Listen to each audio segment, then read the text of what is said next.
ظاہر ہے کہ ایک ایسی حقیقت ہے جس سے آپ بالکل بھی منہ نہیں موڑ سکتے، اور یہ واقعتاً ایک بڑی تلخ حقیقت ہے۔ لیکن اس اسٹیبلشمنٹ کے ہاتھوں میں اعلیٰ کار بنتا کون ہے؟ اعلیٰ کار بنتے ہیں وہ جماعتیں جو اپنے آپ کو جب برا وقت آتا ہے تو ووٹ کو عزت دینے کی بات کرتے ہیں، جب برا وقت آتا ہے تو جمہوریت پسند بن جاتے ہیں اور کہتے ہیں کہ ہمارے ساتھ بڑا ظلم ہو رہا ہے، بڑی زیادتی ہو رہی ہے، اور پھر ان کو جب موقع فراہم کیا جاتا ہے تو وہ خود اسٹیبلشمنٹ کی گود میں اور ان کے گملوں میں پھر سے پلنے لگتے ہیں اور پھر انہی کے ذریعے سے آگے آتے ہیں۔ ہمارے ملک میں جو پارٹیاں بھی اس وقت موجود ہیں، آپ اگر ان کا جائزہ لیں گے تو آپ کو پتہ چلے گا جمہوریت کی جو بنیادی نرسری ہوتی ہے یا جمہوریت کی چند بنیادی باتیں ہوتی ہیں۔ اگر آپ کہتے ہیں کہ آپ جمہوری ہیں تو پہلی بات تو یہ ہے کہ کیا پارٹیوں میں خود جمہوریت موجود ہے؟ بادشاہتیں موجود ہیں، لیگیسی موجود ہے، خاندان کی بنیاد پر پارٹیاں چل رہی ہیں۔ جو آپ دیکھ لیں پارٹیاں خاندان کی بنیاد پر چل رہی ہیں، باپ کے بعد بیٹا، بیٹے کے بعد بیٹی، پھر بیٹا، پھر بھائی، پھر میاں، پھر ساتھ ساتھ جو ہے وہ بہت سارے متعلقین کو مختلف جگہوں سے جتوا کر وزیر بنانا، مشیر بنانا، مختلف اداروں کا سربراہ بنانا۔ یہی نون لیگ کرتی ہے، یہی پیپلز پارٹی کرتی ہے۔ پیپلز پارٹی کلیم کرتی ہے کہ وہ سب سے بڑی جمہوری جماعت ہے، عوامی اس نے جدوجہد کی ہے، لیکن وہ بھی ایک خاندان کی جماعت ہے۔ آپ اٹھا کر دیکھ لیجئے پیپلز پارٹی میں اب ایسے لوگ موجود ہیں جنہوں نے 30 سال، 40 سال، 35 سال کام کیا ہے، لیکن وہ کچھ بھی کر لیں وہ پارٹی کے سربراہ نہیں بن سکتے، اس لیے کہ وہ بھٹو خاندان سے نہیں ہیں اور وہ نہ وراثت کے نہ وصیت کے پیمانے پہ پورے اترتے ہیں، اس لیے وہ نہیں بن سکتے۔ اور پوری زندگی لگا دیں، اور ان میں سے اچھے دیکھیں پولیٹیکل ورکر ہر پارٹی میں کسی نہ کسی جگہ پر آپ دیکھتے ہیں کہ بڑی قربانی دے رہے ہوتے ہیں۔ کرپشن کرنے والے بالادست ہو جاتے ہیں ہمارے نظام میں، لوٹ مار کرنے والے طاقتور ہو جاتے ہیں، لیکن بہرحال اچھے لوگ ہر جگہ موجود ہوتے ہیں، لیکن وہ اچھے لوگ ان کے لیے راستہ نہیں بنتا، ان کے لیے بس محدود کام ہوگا، ایک حد تک وہ جا سکتے ہیں، سربراہ نہیں بن سکتے۔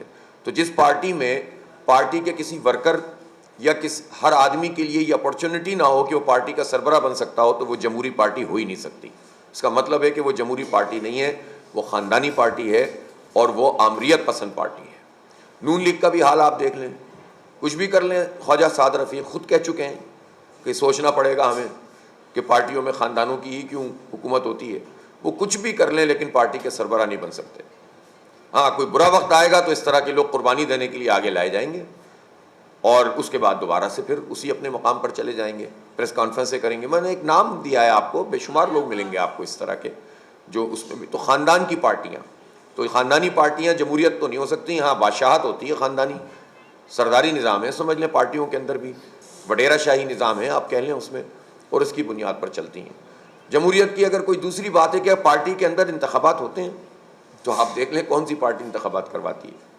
ایک پی ٹی آئی نے انٹرا پارٹی الیکشن کرایا اور اس کے بعد انہوں نے بھی توبہ کر لی کہ وہ بھی مینیج نہیں کر سکے اور اس میں بھی اتنی شکایات پیدا ہوئی۔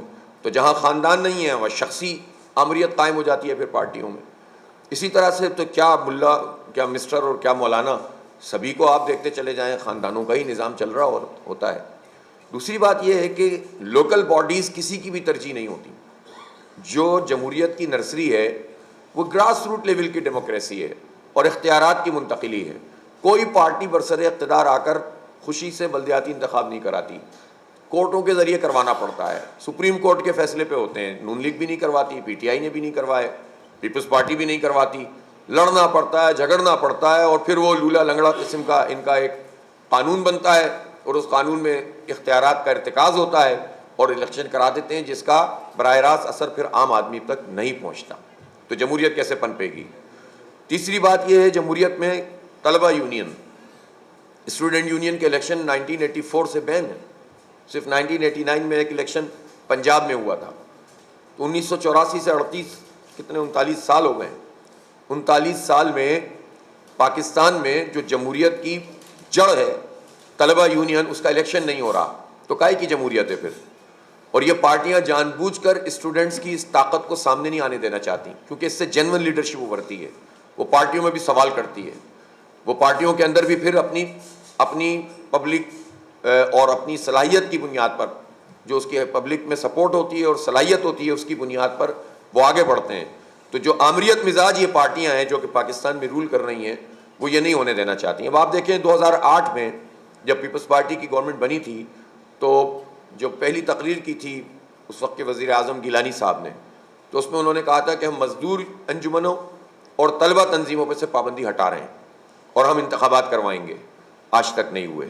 آپ کو یاد ہوگا کہ ہم نے پچھلے سال جب دھرنا دیا تھا اور 29 دن ہم سندھ اسمبلی کے سامنے بیٹھے تھے, تو وہ بنیادی طور پر تو لوکل باڈیز کے اختیارات کے حوالے سے تھا اور اس قانون کے حوالے سے تھا جس میں انہوں نے اختیارات سلب کیے تھے.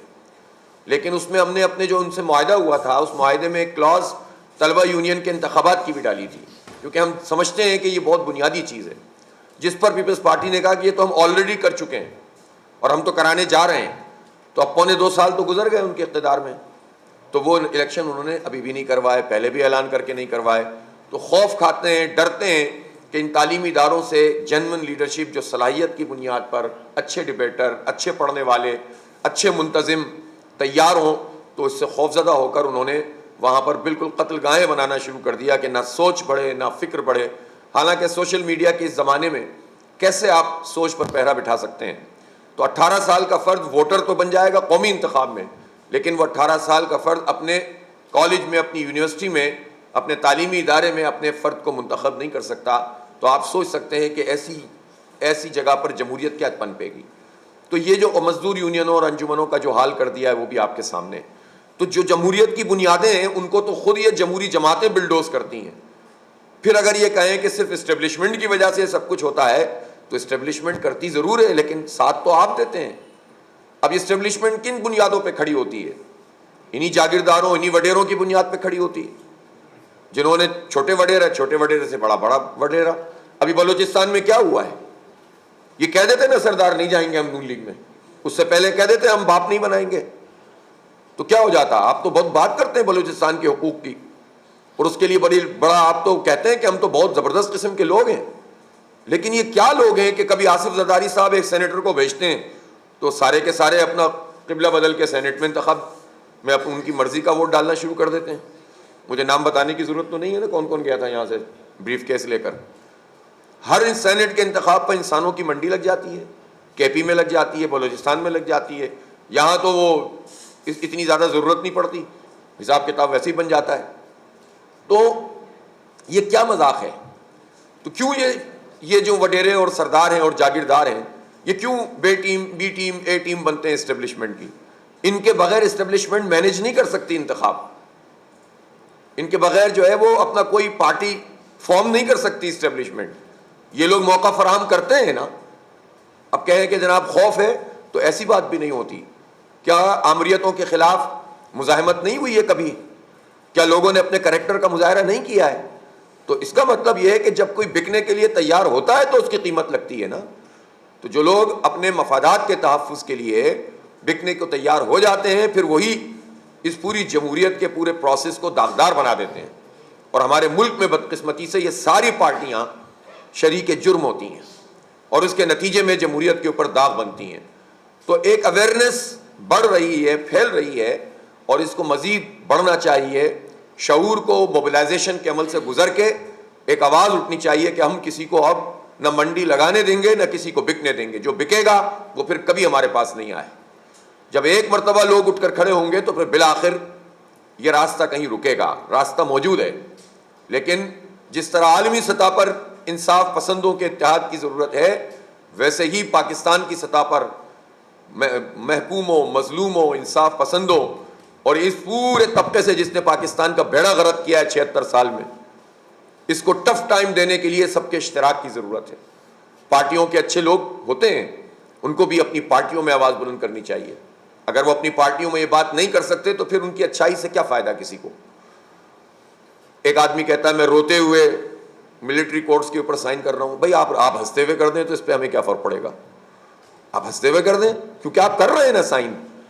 آپ منع کر دیں کہ نہیں کر رہے تو پھر پتہ چلے گا آپ میں کتنا دم ہے. تو یہ جو پورا عمل ہے اس کے اوپر سوچ بچار کی ضرورت ہے. اب میں ضرور بات کرنا چاہوں گا کہ اس وقت جو الیکشن میں یہاں پر ہو رہا ہے اور